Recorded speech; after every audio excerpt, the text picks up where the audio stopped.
most of us, we are knowledge workers. If you use your brain to think, to make decisions, to just be creative, you are a knowledge worker. Are you working with your brain? Are you upgrading your engine?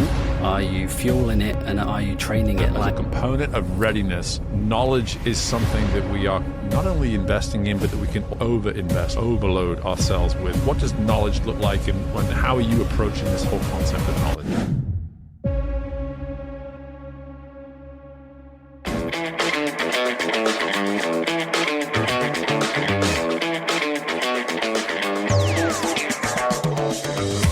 Hello there, it's me, Steve Meller, and welcome in to Growth Ready, the podcast that allows high performers to reveal the reality behind what it means to ready yourself for growth, the personal and professional challenges along the growth journey, while also allowing the high-performance executive coach in me to satisfy his curiosity toward what drives optimal performance. Today, we welcome fellow coach Clint Rahe to the show to discuss the idea that activity does not produce results. We take holiday, we get sick. That's called the letdown effect. Your immune system is suppressing everything because we're working to the end. Your body is just suppressing everything. Clint presents the argument to view growth as a seasonal pursuit. Seasons that have their peak times, sustained times, and also the times where you're away entirely. Keeping in mind that any off-season is a time to ready ourselves to do it all again.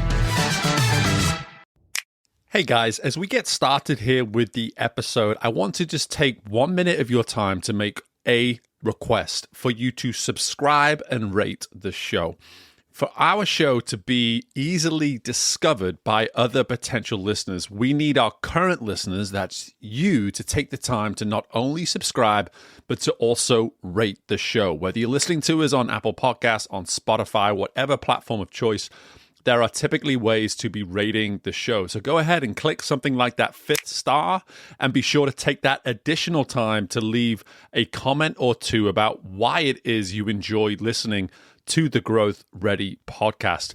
Your efforts on this will allow our show to be more discoverable, which means we're going to find more listeners and continue to have that significant impact on the community of human performance and personal development that I know you are all benefiting from by being listeners to this show. Please go ahead, take the time, subscribe, rate the show today. Hey, and while you're at it, why don't you share it with a few people as well? I appreciate you guys. Let's get to the interview. Hello there, and welcome back into the most recent installment of Growth Ready. We are speaking across hemispheres maybe today. I don't know. Geography was not my strongest suit. I think we are. But, the fact of the matter is I'm talking to someone that I actually got the pleasure to know through someone that's also been on the show many moons ago, probably a few hundred episodes ago now.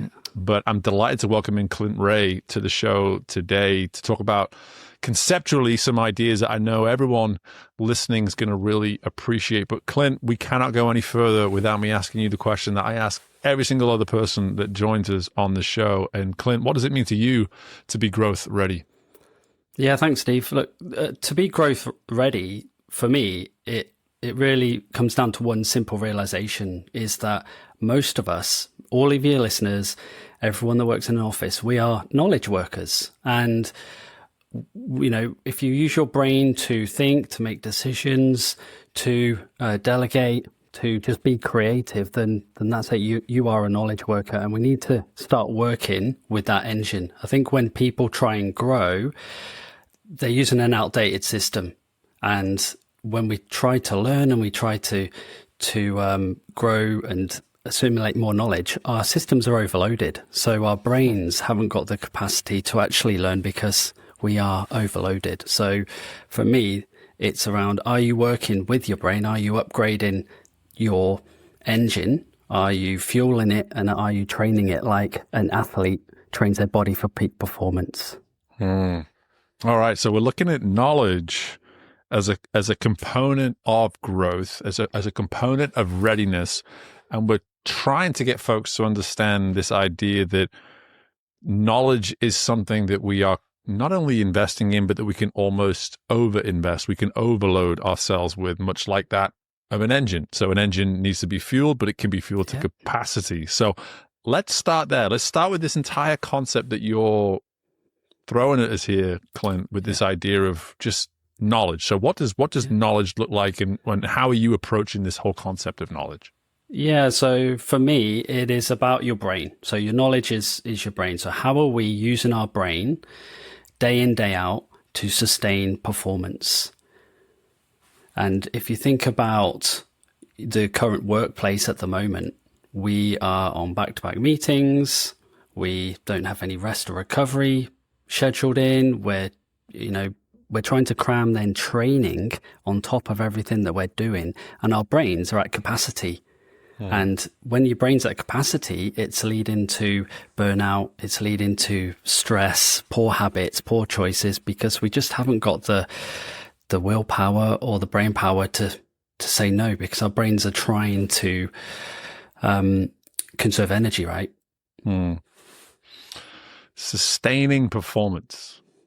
Talk to us a little bit about that, and why you're approaching things from the need to sustain performance as opposed to maybe achieve performance. Yeah, I think with that, I am, as an executive coach like you, I'm seeing a lot of my clients that a lot of them come into me saying, I'm burnt out.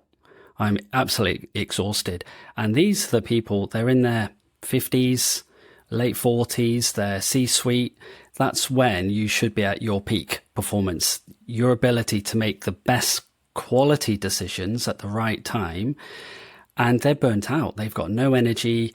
A lot of them have got actually autoimmune conditions, cardiovascular disease, which is all of that has been brought on from stress. So when we should be at our peak, we're not at our peak, and we're just grinding through and not achieving what we set out to achieve, because now it's the norm. Back-to-back meetings is the norm. That's what COVID has given us. That's what Teams and Zoom has given us, is the ability to be on all the time. And our brains don't work like that. So for me, it is all around how can we now think about our engine and train it effectively so we are peaking at the right time and not peaking for 30, 45 years of your career, because it's not sustainable. Yeah, I love how you put that. The idea, like peaking for 30 to 45 years. When you say it like that, you just immediately go, well, that literally doesn't make sense. Like, it doesn't make sense. And to your point, we've been completely programmed to assume that for that duration of your career, you are supposed to be peak. You are supposed to be at your best. And no one fought it. No one's fought it for so long. So we've known that. And I would argue we still know that. And while we had this sort of honeymoon period, dare I say it, coming out of COVID, where we really became aware of this and we took ownership for this, we maybe even practiced this, I can't help but feel as though we're slowly falling back into the same patterns. And that for me is why I was so excited to have you on, obviously. But at the same time, when I think about peak performance, this show is driving people to care about that per se. Yeah. So if you're talking to someone right now that's saying, well, Clint, I didn't understand that you're telling me for me to have peak performance, I almost need to choose times and identify ways to execute that and then maybe come away from that. So where I'm going with this, mate, is I want to just understand, where do you start with someone to sort of almost rewire them to stop looking at peak performance as this constant and looking at it more as moments, if you will? Yeah, absolutely. If you think about growth ready, we're always trying to achieve peak performance. So growth ready for me then is this training. It's the training to be on peak. If you think about the Winter Olympics at the moment, I've been lucky to train ski racers, and we're not on peak performance in mid-year because there's no snow, or we're on artificial snow. Here is the peak. And it would be the same with your background with swimming and the Olympics. We've got peak moment for 4 years, and then every 2 years we have the world champs, and every year we've got nationals and things. So we are peaking at those times. When I then take this concept and bring it into knowledge work, I call them cognitive athletes, right? We're using our brain. Now what we need to do is we need to look at your career, and we can take a macro view of it and say, okay, you are here, you're 20, and you're going to retire when you're 65, although by the time 65 comes, it's probably be 70 and 75. Where in this career do you need to be on your peak moments, and where can we then train? And then we can then bring that, so that's career coaching, and then we can bring that back in terms of your role and the current job that you're in. And this is what I do with my clients. I say, hey, let's look at your calendar. And I guarantee you, people now, they look at their calendar and it is chaos, right? You got back-to-back meetings, probably double and triple booking. There's no start time. There's no finish time. Down under here in Australia, we are, we're people pleasers more often than not, because we are working for global organizations in the US, in Europe. So our time differences never align. So we are always working against our rhythms of that business rhythm. So I've got a couple of clients who, they start their day at like 7:30 in the morning, and then they're working the Australian work day, finish at 6, go home for an hour. Then they're on Zoom or Teams meetings at 9, 10, 11 o'clock. In the US, then it'd be 2, 3 in the morning. And then they're expected to start work again at 7. And I'm looking at that and I'm going, is that sustainable? You're already, suffering from burnout. You already got those signs. Are you willing to do that for the next 35 years? Yeah. And, the answer is no. And the thing is, going to your point, is we know this.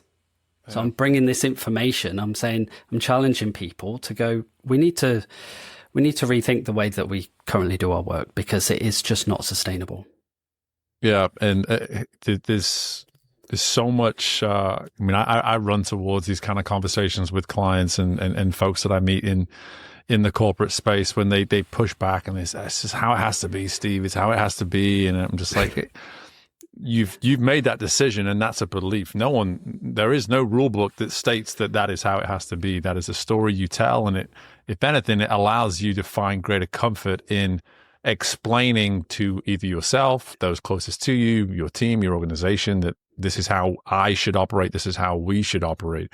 Typically, it's a story that's making everything else convenient for you across your life. So if we know, here we are, you and I, in positions that we're in, working with folks the way we do, both with backgrounds in what we would consider peak performance, the sports world, etc. Like, people can seem to associate with that a little easier.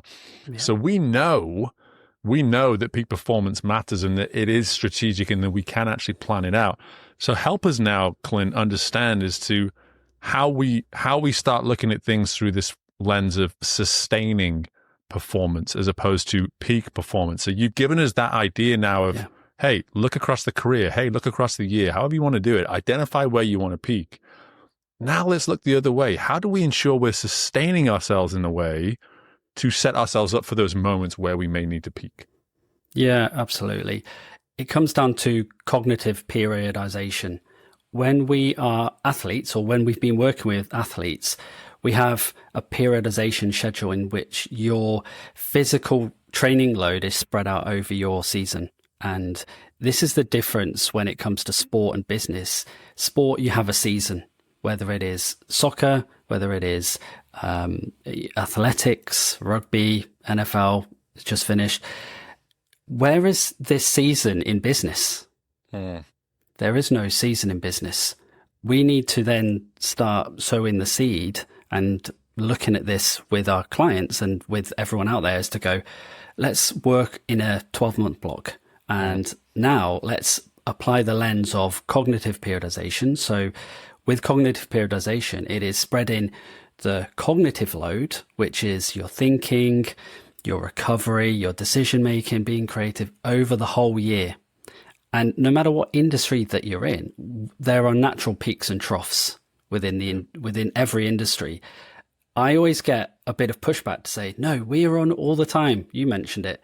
That is a lot of baloney. I'm telling you now, it's just what we've been conditioned to. And as coaches, I can go into an organization, I can really challenge people on this. And then we look at their calendar and now I'm like, okay, let's break cognitive periodization down, we know you need to peak in June. We know you need to peak in December.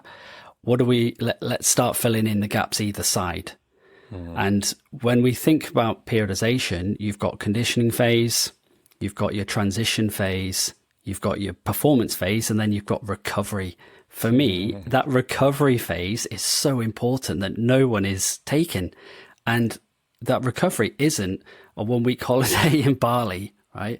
Because what will happen, and I don't know if you've seen this, is at the end of a period of high pressure, and usually in Australia it's December, we're in high pressure, and then boom, we go on holiday and we get sick.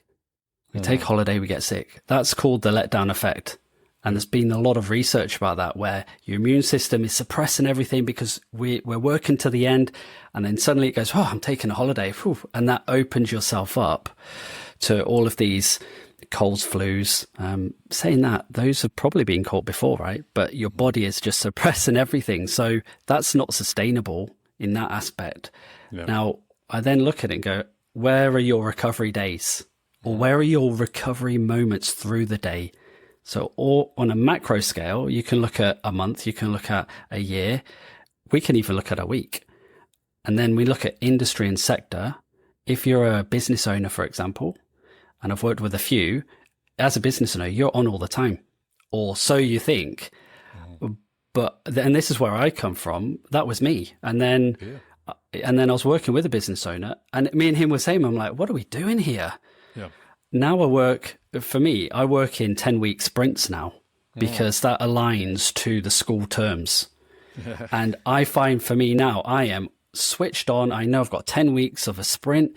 And then at the end of the 10 weeks, I'm taking a week holiday or a couple of days off. If you're a business owner, we work in quarters. So you can work in a quarter. And I wouldn't say, if you're not used to taking a holiday, don't take a holiday, take a long weekend, right? Just to get into the groove. If you're corporate, it'd be the same sort of thing. But we need to start thinking about scheduling in recovery. On a micro scale, that recovery, I'll give you an example. In a day, that could be, I've got a difficult conversation I need to have with an employee at 10 a.m. So I'm going to prepare myself. I'm going to transition. I'm going to write down my script. I'm going to rehearse my script. I'm going to get ready physically and mentally to go through this, let's say, performance conversation. 10 till 10:30, I'm going to have my conversation, and that's my peak performance zone. And then between 10:30 and a quarter to 11, I'm going out for a break. Yep. I'm going for a walk. I'm going outside. I'm doing whatever it takes for me individually to recover. And everyone's got their own things that give them energy, right? And traditional productivity is all around time management. Cognitive periodization is about energy management, right? And that's what will ensure that it's sustainable as we go through. Yeah. I love the energy management piece, mate. We're going to explore that more. But what I'm hearing as you talk through this is that if we can't define peak performance, if we can't identify where there's peak performance within our calendar year, for instance, then we can't possibly practice or define what it means to simply sustain performance, because the two must go hand in hand. I relate so much to your approach to the seasonal aspect with which you go about what you do, but something you said there as well around recovery, to not go from 100 miles an hour to zero. Yeah. And that to be the only sort of gears that you operate with for the reasons that you just shared. And I always liken it to my time when I was swimming. When I would take 2 weeks off at the end of a long season or whatever it was, I'd maybe have a day or two where, I don't have to wake up, I'm going to sleep in and this and that. But then I would start running, or I'd start playing, like I'd go back to my parents for a few days, and my dad was playing five-a-side soccer, and I would just jump in and play that.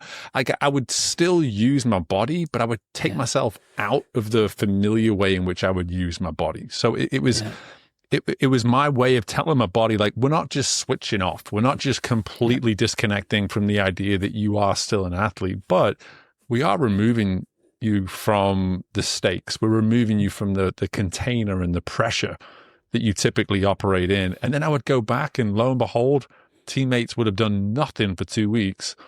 and they're now going to get injured, and so they may have gotten sick during that 2 weeks off, and now they're going to get injured trying to get back into it. But we do this in the real world too. We do this in the corporate world too. But a lot of it's happening mentally as you're talking to, as opposed to maybe on that physical level. Absolutely.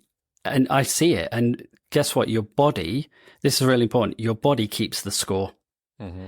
So when you are 65, you're retiring, I guarantee you're going to have some sort of health-related condition. And the research is backing this up, whether it's cardiovascular disease, autoimmune diseases, diabetes, some stress-related illness from the build-up of low-level stress for 40 years or so, your whole working career, because you've not been able to manage that effectively.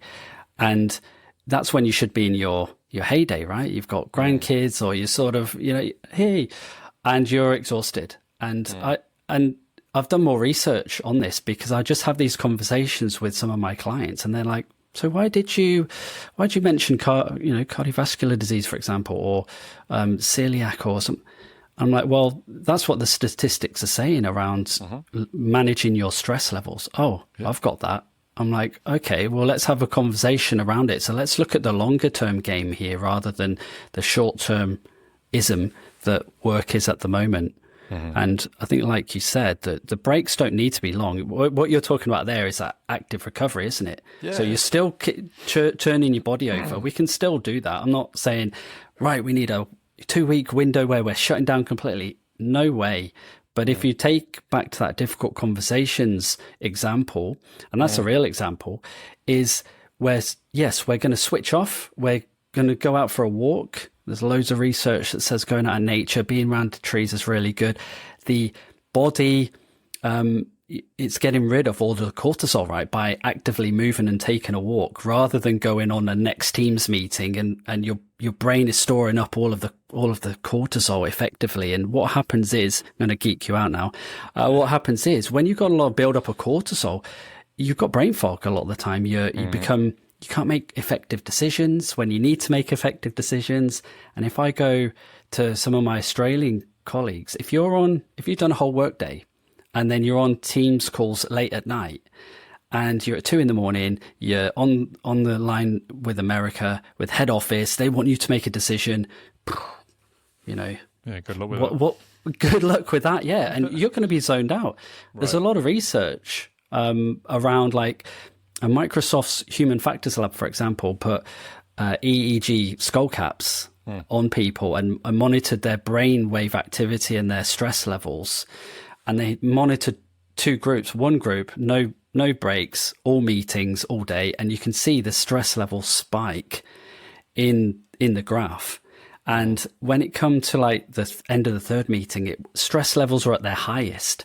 And then you transition straight into the 4th meeting and you're zoned out because it's all of the build up.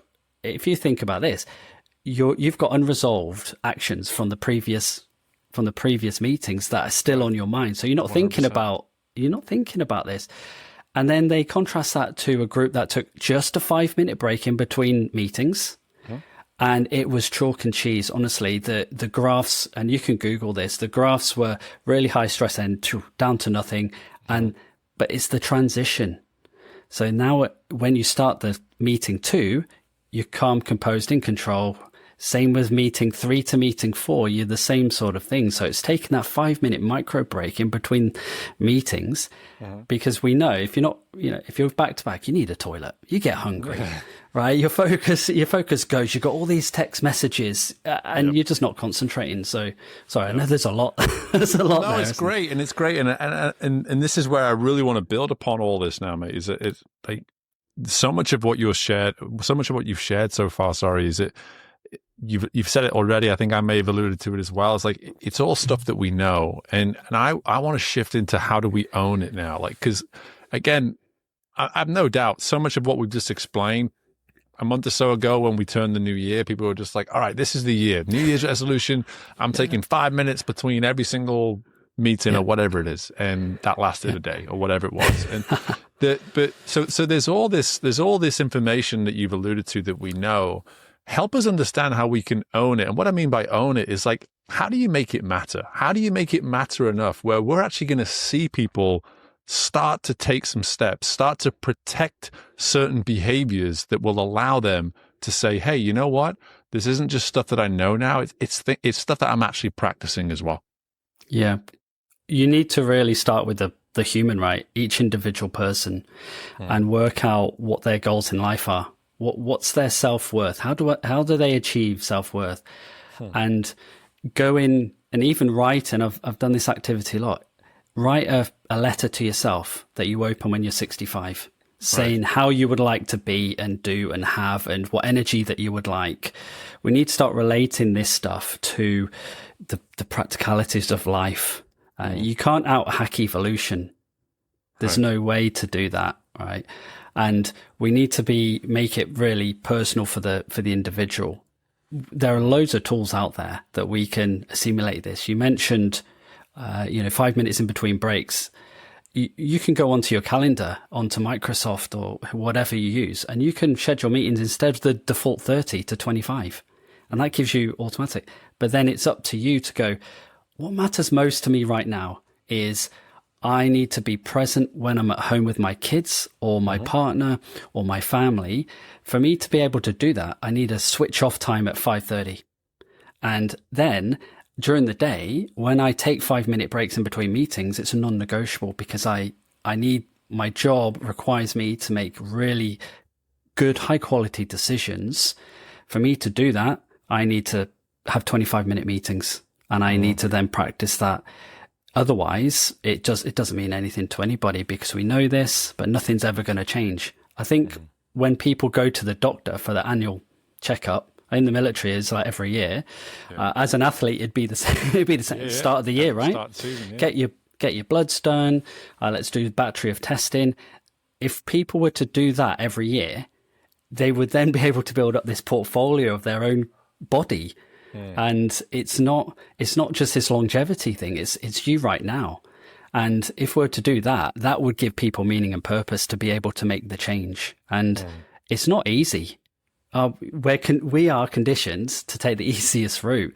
So to tell your colleagues, hey, I'm stopping work at 5:30 and not answering that email, that's really hard. Yeah. But I know that as soon as I walk through the door at 6 p.m., I need to be present with my family. And if I'm not present, I'm not going to get the right results further down the track. So it is this compound interest effect when it comes to managing what you do today and the effect it has in the future.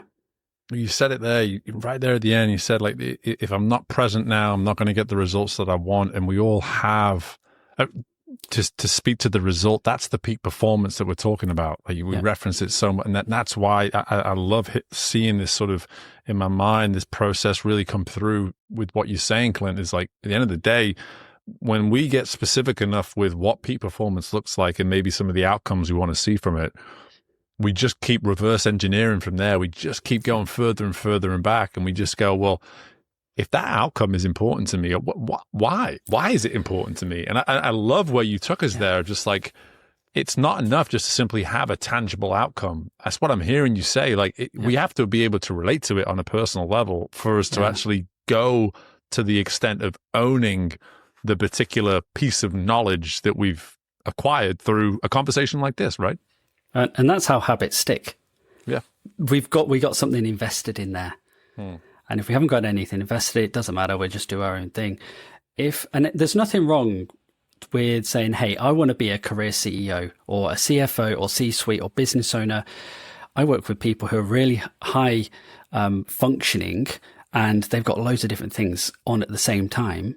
And the brain wastes energy by switch tasking, right? So let's block in little peaks of time in which, okay, if I want to become a CFO, I need to make really great financial decisions. For me to do that, I need to review the information and make sure it's accurate. For me to do that, I need to block in time in my calendar to be able, the white space that is in no one's calendar, to sit there, to think through things, to be able to make good decisions, to whatever it is that your job is, for me to make that decision. But with these meetings and back-to-backs and even AI now, what AI is actually doing for us is just giving us more extraneous load, cognitive load, which is all the external factors coming through. So it's making us more efficient at triaging, but it's giving us more information. And we haven't got the ability to just go, do you know what? I'm taking half an hour and I'm looking out that window. And that's all I'm doing for half an hour for me to reset. More activity doesn't give you results. It's being really strategic with what you do and saying no to things. And that's really hard. We're going to get to the no. Activity doesn't say that again. Activity doesn't produce results. Yes. Or it's not produce. What was it? No. So what people get confused with is they think activity produces results. Right. Activity by itself just produces activity to be more busy and more busy and more busy. Yeah. But are you getting closer to your goal by being strategic and saying no to things that you should say no to and yes to the opportunities which are harder to take? And those things could be opposite. Let's say your strengths, for example, is, for me, it's not being analytical, right? So for me to do the analytical stuff, spreadsheets, all my accounting, getting real in the detail things, that takes a lot of time. So I need to book that time in. Now, it's really easy for AI and for LinkedIn and Instagram. I just fill my calendar up with all this stuff, more and more and more. And I'm not getting to any deep work. I'm just doing all this shallow work, which is just for what purpose? Right. Just a handful of episodes ago, I had someone on. It's what I love about my show is that we don't necessarily settle on one idea and one concept. I love bringing them all to the table and allow people to kind of take what they're hearing and use it for their own good. And I think for me, again, a handful of episodes ago, we had someone on telling us, it's their ability to have said yes to so many things that's allowed them to figure out what it is they want to do. And now we're looking, it's a different conversation, but we're making the argument to say no. Now, what I think is really important here is that we consider the context around the no, the way you've led us to this point. It's not as simple as just saying like, know what to say yes to, know what to say no to, but have you done the work on the front end to know that a yes should be a yes and that a no should in fact be a no? And I think where we were going there with just what you were saying around the activity doesn't produce the results. I mean, mate, I look back on my journey as a business owner, and if I didn't have something that was making me physically move in some way, shape, or form when I first started the business, I was like, well, this is a wasted hour. This isn't a good use of my time. And I'm very thankful that I had a wife who was actually able to sort of see the lack of sense in that at times. She's like, you don't always have to be networking. You don't always have to be talking to another human for you to be doing what you need to do for your business. And so I'm just curious, like, how have you personally evolved to where you are today to know what to say yes to and to know what to say no to? Yeah, I used to be that yes person. And in my military career, I was a RAF, Royal Air Force physical training instructor. And one of the characteristics of that, it was this can-do attitude.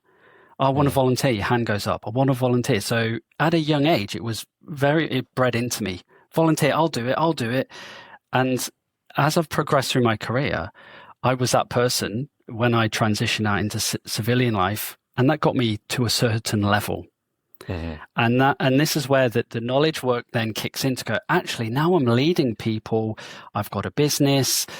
I need to now work on the business, not in the business. And that's what you're describing there. It's working on the business rather than in the business. And on the business is doing all the things you need to grow, being strategic. How many people have got strategic plans that just sit on a shelf? So now it's bringing it back into the day to day to go, for me to achieve my goal at the end of the year, let's break it down. This is what I need to do more of and less of. I need to identify opportunities in which I need to say no. Do I need to go to that networking event? No. Have I got podcasts to produce? Yes. Have I got a book to write? Yes. What's more important here for this week? Because I'm taking a cognitive periodization lens to it. It's not my peak performance week. Now I'm going to work on the deep work of doing my book. And I know in this consulting space that I work in, January, February are very quiet. that gives me, I wrote this book, last year in these quiet periods, March, April, May, that's when it ramps up. And I need to do more of the networking side of it. And then it drops off again. And then it peaks up again and it drops off. It's knowing what phase that you're in to be able to say no to. And for a lot of people, it's knowing what your goal is. Are you taking the actions to get there? And what actions do you need to stop taking? Yeah, and it's good stuff in the sense of you're helping folks here listening start to put the mirror up a little bit and just go, okay. It's a hard one, right? Oh, it's a hard mirror. It's a hard mirror, but that's why you listen to Growth Ready. To be honest, like we're trying to put that mirror up for everybody, but at the same time, I appreciate where you've taken us here to shift from this knowing to owning. And it's why I want you to really help us now. Like when you think about the work you're doing with clients today, when you think about the book, and we've not necessarily referenced it outright, but the Cognitive Athlete for our YouTube viewers, I'll put the copy of it there. And we're actually releasing this episode right in line with the US release of the book, which I'm really happy to partner with you on, mate, and do for thanks. you. And for us though, like I want folks now to sort of listen to this and go, okay, I know it. I'm owning my part in it now. Clint, help me understand how to protect this. Like, how are you going to help me protect? You talked about the seasonal calendar, the way we look at things strategically. How are you keeping that accountability, or maybe even coaching folks to behave with that accountability themselves to protect these things that truly matter most? And that's where we come in as executive coaches. We set goals. We set targets at the end of every coaching session, hold people's hands to support them to achieve what they need to achieve. It's really easy just to go, new year, new you, let's go with it. But let's start building a plan. And that plan starts with, okay, what are you going to do in these next 2 weeks? You said you're going to say no. Let's identify now what opportunities, get your calendar out. Let's identify what opportunities that you can let's delegate, go into that meeting to my 2IC. I don't need to do that. That's what we're talking about, taking these actions and then looking at your jobs to do list. And if you're anything like me, it's massive. And I need to now go through that whole list and go, right, what's serving me? You've heard of the 80-20 rule, where 20% of your jobs, your task will give you 80% of the results. So we need to sort of put that lens over and get rid of all of the actions that are not, that are just there, right? To satisfy our need for movement and activity. And then we can keep people accountable through that. If we're not at the start, and I've also got a bit of a daily tracker too. And this is just a habit I've got into every single day, and I give it to all my clients. At the start of the day, you take 15 minutes at the start and book it in your calendar. No one can book that in. It's a busy period. I put in busy. I don't title that busy because I don't like the word busy. But I'll put it in there, and it'll be marked in terms of if anyone wants to book in my calendar. It's just busy. It says busy on there. You can't see it. That 15 minutes is for me to look at the day and to go, right, what actions do I need to take? Who do I need to speak to? How do I need to show up? What are some intentional moments through the day? Oh, Clint said that it would be good to start delegating some work. So where are some opportunities for me to delegate today? Oh, there is this meeting that's coming up at 2:00. I don't need to go. I need to ask my 2IC to go. Oh, I'm just going to ask them. No, I'm not. I need to build a plan for that. That's the work of leaders. So here's another, right here, I want you to attend this meeting. It's going to last this long. Here is the context behind it. This is where I can see you contributing really well. At the end of the meeting, let's catch up for 5 minutes and you can debrief me on that. That is closing the loop on everything, just on there. And then at the end of the day, you then evaluate the end of the day to go, have I achieved what I needed to achieve? What derailed me? Oh, I actually ended up going to that meeting because the CEO told me to go. Okay, what boundaries can I then put on there? That's that continuous growth every single day, doing that rather than just every 2 weeks. So it's transferring that ownership onto the individual to turn up intentional every single day, and rather than reactive. And to make that shift, man, it's a challenge, specifically in corporate, because we've got these unsaid expectations where you're on all year, you're available all the time. Man, our parents, as soon as they finish work, there was no email. Right, their phone, it was the desk phone, Right. and now everything is blending into this work-life balance rubbish. As soon as you mention a work-life balance, you're fighting against one or the other, right? It's got to be some sort of integration. So if you are working for a global organization over here and you have meetings at 10, 11 o'clock at night, okay, they're non-negotiable, by the way. How are you recovering? How are you taking that time back for you then to be intentional? Okay, let's look at my planner. Thursday, I'm on meetings until 2 a.m. Right, on Friday, I'm going to start at 10. And I'm going to hold that boundary. And I'm setting the standard then. As a leader in this organization, I'm setting the standard. That's how it's going to be. Oh, but HR policy says this. I don't care. If they want the best out of me, and if they want me to make the best possible decisions, I need to put those boundaries in place. I want to be a CEO someday. For me to do that, I need to put boundaries in place. The CEOs that haven't and have done the work, they've worked their ass off to get to where they are, and they're overworking, a lot of them, and they're not building this pipeline, this succession pipeline for them to be able, to be a really great role model rather than just working harder. Yeah, you're making the argument for energy management to be a standard within an Correct. organization, and like that.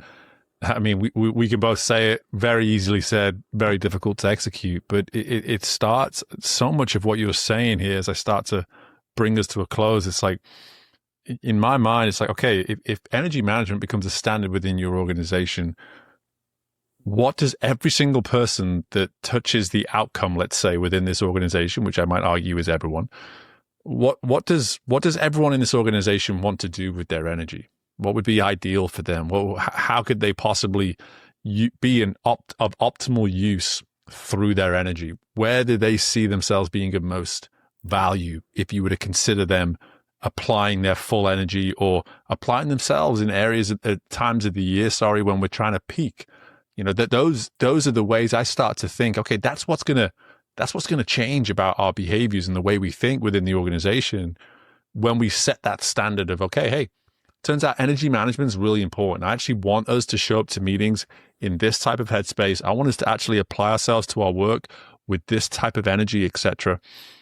If a leader sets that tone, watch out. I mean, the entire organization is going to then say, how can I embody that, right? And who's having these conversations?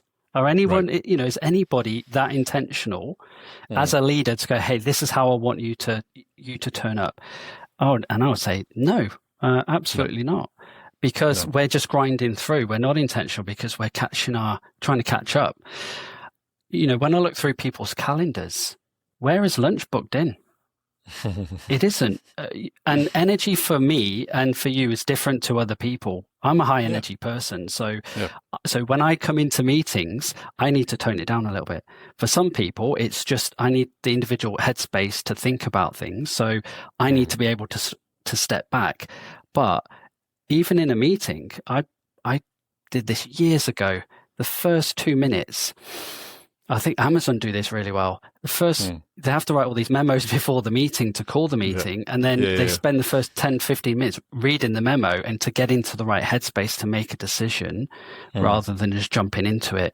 Now, one of my things I talk with leaders, this is it. I'm having this conversation. So how do you want people to turn up in meetings? Knowing everyone's different. And if I know my direct reports, for example, and we can talk circadian rhythms now too. If they are morning people, I'm an afternoon person, so 3 to 5 for me is ideal. I can shift and I'll make sure that I have a meeting in the morning because I know that they're cognitively functioning at high level rather than the afternoon. That suits me. But if I want to have one-on-one conversations, I might book them in the afternoon. Or if I'm doing really that deep focus work, I'm going to book that in between 3 and 5. All the shallow work I'm going to do around my circadian rhythm.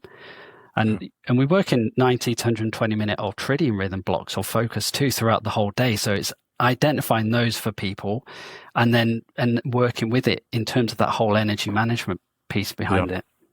Yeah, it's all fascinating, and it forces anyone listening to this whether you're a leader within a large organization, you're somebody that just simply works within that large organization, whether it's a company, which me, myself, and I. The point is that energy management is something we can all get more honest about, all do a better job of looking in the mirror. And, I consider myself someone that periodically finds ways to just stop and say, you can do it better. You can do it better. There has to be a better way that you can be using your time, your energy, etc. right now. And if so much of what I'm hearing here, Clint, is if we start getting curious towards ourselves with energy management, it's so much easier to practice curiosity and open-mindedness towards how somebody else may or may not be using their energy well. To that example that you just gave there, it's like, if I am cognizant enough to pay attention to the energy someone else brings into the room, and I'm always meeting with them, let's say in the morning, and I never notice that they seem overly engaged, how might I just simply meet with that person and say, you know what? Would it be better if we did this in the afternoon? Would you get more out of this if we did this? Oh my God, you have no idea. Obviously, I just cannot do this kind of meeting in the morning, but you keep telling me that we need to meet in the morning. It's like, oh no, we don't have to. But we're not having these conversations. We're not having these conversations. It goes back to the default network, doesn't it? Of, my boss has booked in a meeting, I'll just have to attend. But then that's saying no, but it's pushing back to go, hey, in the can-do attitude to go, oh, hey, I really want to meet with you. Are there any alternative times for us to meet? Given the fact that actually this morning I was up last night until 2 a.m. on a meeting with the US, Your boss doesn't know this. They don't know that because they've got so much going on in their own mind that they're focused on themselves. And going to your point there, if they're stressed out and they're not taking this whole cognitive periodization approach, no awareness at all. They're just trying to get through. So you can take that ownership to then go, I want to work my schedule now. And my schedule means this. So I'm going to ask some more questions and push back a little bit. And your boss, I guarantee you, they'll be like, oh, I never thought about that before. Yeah, absolutely. I can do that. Yeah. It's awesome stuff. And just to kind of really just bring it all together here, to go back to what you initially said there in response to what it means to be growth ready, that, we're knowledge workers. We think we have an engine, but that engine is filled with energy, and we need to be disciplined about, are we asking ourselves, are we actually stopping often enough to say, am I running on low, and have I been running on low for weeks and I'm just ignoring it? Or are there, and if so, how can I get a bit more curious? How can I start to pinpoint strategically where in my life, in my year, in my months, where can I find times to start pinpointing what peak could look like and why it's important for me to peak at these times, so that I can then practice sustainability more effective between those moments as well. And obviously the notion of recovery, how can we start to implement recovery more? But at the same time, we're doing all of these things in regards to, as humans, what matters most to us? What is it that's so important that we can actually associate with all of this work, so that we consider it work that matters, so we actually go away and protect it? So, mate, honestly, amazing stuff. Love it. It's been long overdue having you on. I'm so glad that we've finally been able to do it. But at the same time, as I alluded to, the Cognitive Athlete is coming out here in the US. Mate, where can we learn more about you? Where can we learn more about the book? Please share everything that we need to know for our listeners. Yeah, absolutely. You can head to the website, which is www.thecognitiveathlete.com.au in Australia. I'm active on LinkedIn. That's probably the best place to get me. I've got weekly newsletter on a Wednesday. I've got a podcast as well that goes out on a Monday, and it's just short, sharp, 10 minutes max, talking about all of this stuff as well. Anyone can use those channels as well. The book will be available in the US, I think on the 27th of February via Amazon. So you can get that via Amazon as well. And again, you can just contact me direct, either on LinkedIn or anything like that. Brilliant. Well, I definitely encourage everyone to go give him a follow on LinkedIn. I enjoy seeing your stuff on there, mate. And again, just really appreciate just the generosity of insights and really bringing this to our listeners today. I think it's valuable stuff, and I don't think it's ever too late for us to be working on it. So thanks, mate, and all the best with the book as well. I know it's been a grinding process up to this point, but it's here now, and just good luck with all of it. Yeah, no, thanks, Steve. Thanks for having me on.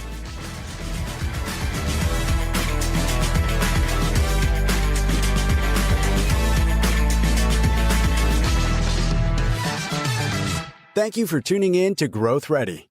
If you liked what you heard and are feeling ready to grow, be sure to leave a 5-star rating, subscribe to the show, and share the episode with someone you know is ready to fuel their growth journey today. We love our community, so don't hesitate to reach out to us at podcast@growthready.com. And until next time, we are Growth Ready, and you will be too.